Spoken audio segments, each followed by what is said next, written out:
It's time for CNN Student News. It's cost-free and commercial-free. It's Tuesday, February 4th, and man, it has been a bad year so far for the U.S. stock market.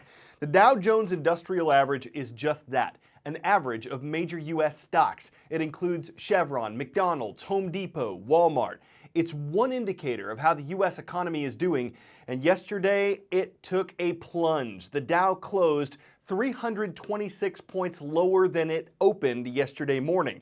That's after a month of overall losses. For 2014, the average is down 7%. There are several likely reasons for this, from company earnings that were less than investors had hoped they would be, to volatility or instability in some of the world's smaller economies. It was a volatile week on Wall Street. The major averages all ended solidly in the red, partly thanks to mixed earnings. Big-name companies like Amazon, Chevron, and MasterCard all disappointed investors with their report cards. But the main drag came from worries about emerging markets. Wall Street is concerned that a liquidity crunch in places like India, Turkey, and Argentina could affect corporate profits here. And if American companies aren't making enough money, they won't grow, invest, and hire. The week's volatility was especially notable in the Dow. It alternately rose, then fell in all 5 sessions. Some of the frustration was also tied to the latest Federal Reserve meeting. As expected, the Fed reduced economic stimulus by another $10 billion per month. But investors wanted policymakers to, in some way at least, address the turmoil in emerging markets. Now, the fact that the central bank didn't even acknowledge it in its policy statement was a disappointment to Wall Street. The meeting did mark the last with Ben Bernanke at the helm. The now former chairman's term expired on Friday. And the new leader of the Federal Reserve was sworn in yesterday. It's Janet Yellen, the first woman to chair the Central Bank of the U.S. President Obama nominated her in October. The U.S. Senate gave advice and consent, as the U.S. Constitution says it should, and senators voted 56-26 to confirm Yellen last month. She's worked at the Federal Reserve for more than a decade, and she specializes in the economics of unemployment. But Yellen's also expected to continue the policies of her predecessor, Ben Bernanke, and critics who didn't agree with those policies may also disagree with Yellen's. In today's roll call, we're sailing up the East Coast with some mascots you'd find off the East Coast. Talking about the Barracudas of Miami, Florida. They're hunting the waters near Coral Reef Senior High School. Not too far from the Georgia coast, we found the Herons of Brantley County Middle School. They're watching from Nahunta, and we'll drop anchor in Yorktown, Virginia, because there are Clippers there. They're docked at Grafton High School. Immigration, one big issue the U.S. government's expected to debate this year. There are more than 11.5 million people living in the U.S. illegally. For years, the debate centered on what to do about that. Does the country work to deport more of them? Does it give them legal status, allowing them to keep living in the U.S., but with some limitations? Or does it give them a path to full citizenship and the rights and privileges that come with it? Compromise is needed to pass any law, and there are some mixed messages in Washington. Let's talk about areas where you might be able to make some progress. Yeah.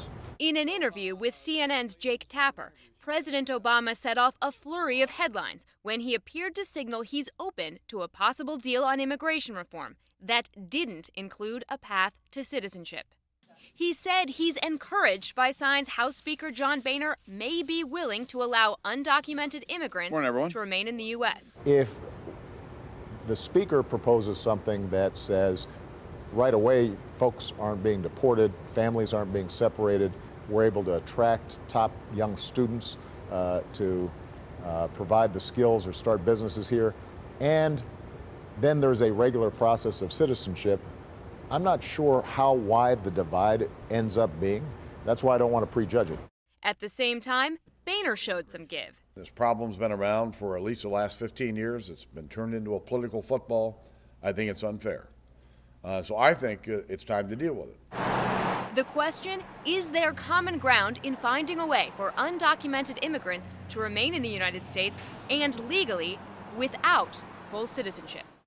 This past week, House Republicans circulating their principles for reform, insisting undocumented immigrants not get a special pathway to citizenship, but allowing them to live legally in the United States after admitting fault, paying fees and back taxes, and passing background checks. Liberal Democrats led by Nancy Pelosi balked, saying legal status isn't enough, continuing to insist on a path to full citizenship. The White House responded that the president wasn't backing down, that citizenship remains one of his key principles, but suggested the two sides were getting closer. I don't think it would be a surprise that their principles might differ to some degree from the president's, but the fact is what those principles represent is a significant evolution in the positive direction from where they were. Erin McPike, CNN, Washington. Time for the shout out.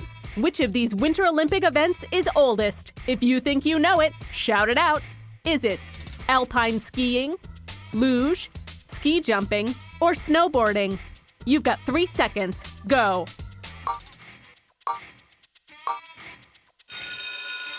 In the first Winter Olympics in 1924, ski jumping was the only one of these events to be held.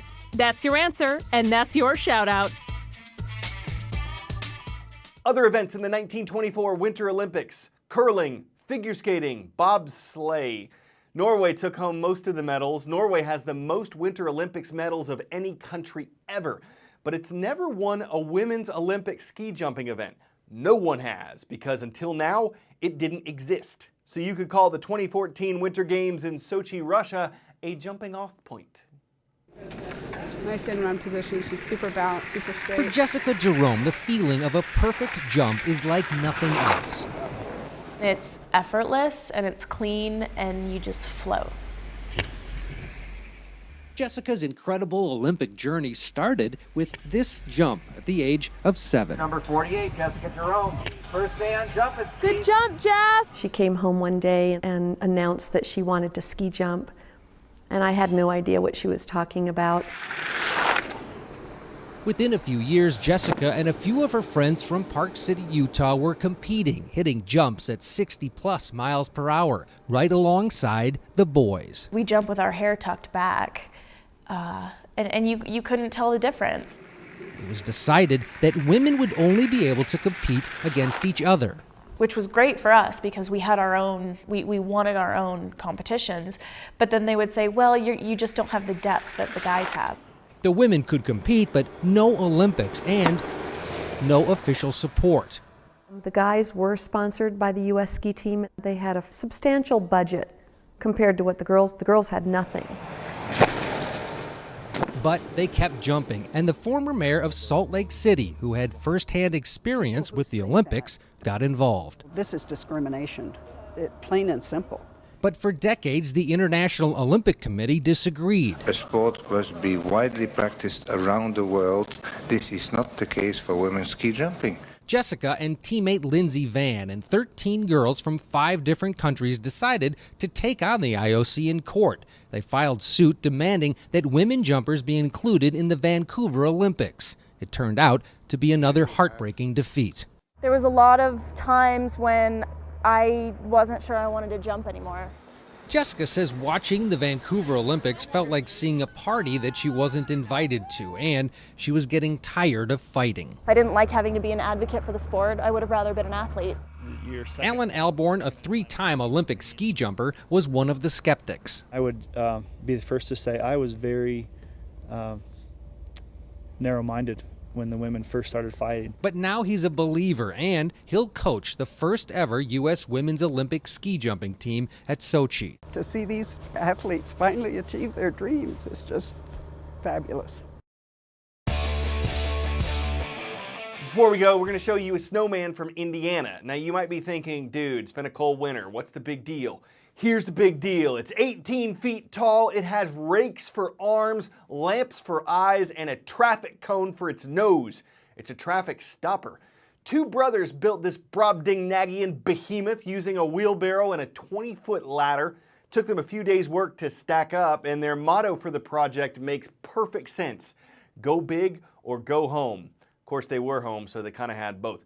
There are no plans to make it any bigger as of yet. Some neighbors might find the thought of that abominable, like our puns. You know how they stack those 3 pieces? They just glued them together. And now I'll stop because I can feel your cold stares. I'm Carl Azus for CNN Student News.